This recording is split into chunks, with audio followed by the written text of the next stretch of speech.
Okay.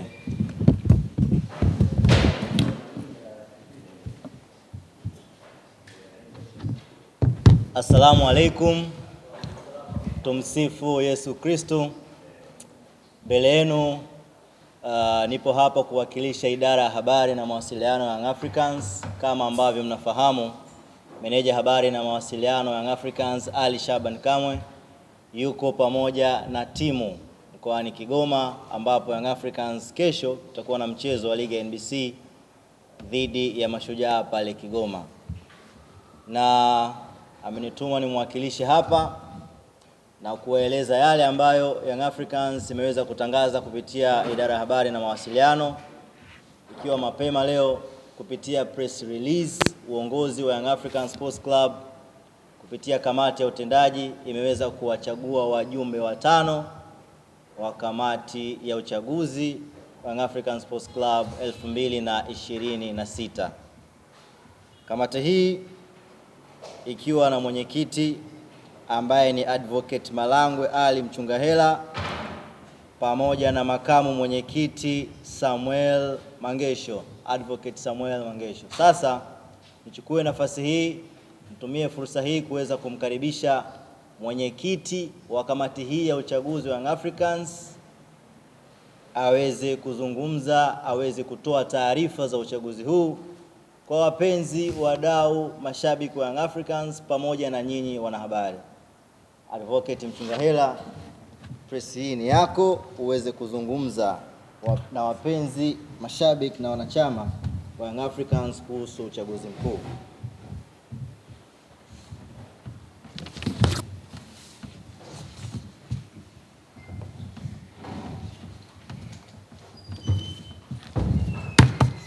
Habari za sasa hivi wanahabari.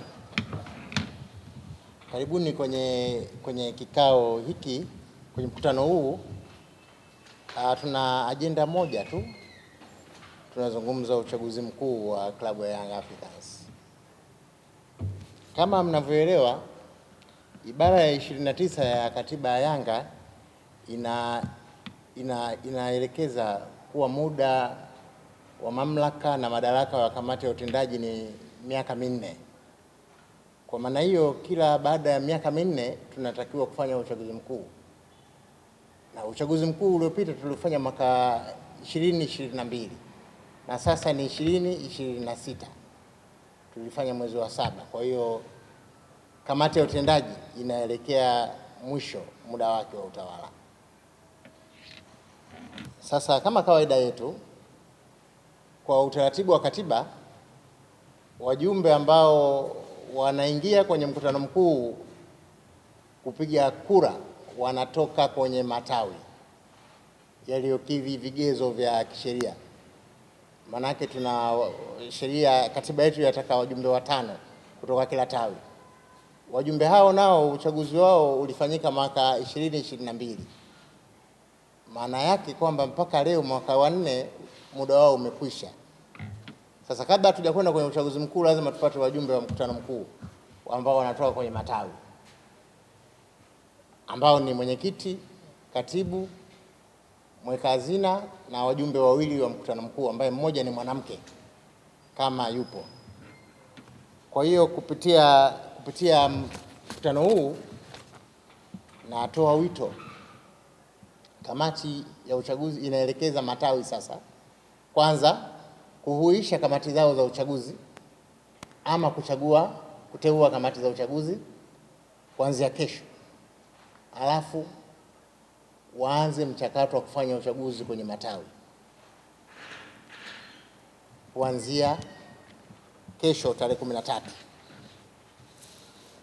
Matawi kikatiba yanayokidhi vigezo, tawi linatakiwa kuwa na watu 100 kwa matawi ya ndani na wasizidi watu 500. Kwa matawi yaliyokuwa nje ya nchi ni watu kuanzia 20. Kwa hiyo wafanye, na hapa natoa wito wafanye uchaguzi sasa. Na utaratibu wa kufanya uchaguzi upo kwenye mwongozo wa uchaguzi wa matawi, tulishautoa tangu mwaka 2022. Kwa hiyo ule mwongozo bado uko valid. Wafanye uchaguzi huo. Na kwa maana hiyo wanatakiwa kuanza kesho tarehe 13 mpaka tarehe 26 mwezi huu wa 7, wanapotakiwa kuleta majina ya washindi hapa klabuni. Baada ya hapo sasa, Mwenyezi Mungu akijalia, tutakuja tena hapa kutangaza sasa uchaguzi mkuu. Asanteni sana. Asanteni sana. Ndugu wanahabari, press ya leo haina maswali. Mwache kama mtakuuliza. Mwache uliza.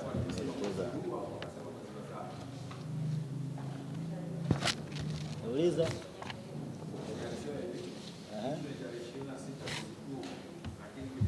Clarify. Tarehe 26 mwezi wa 6 ndio maana yangu.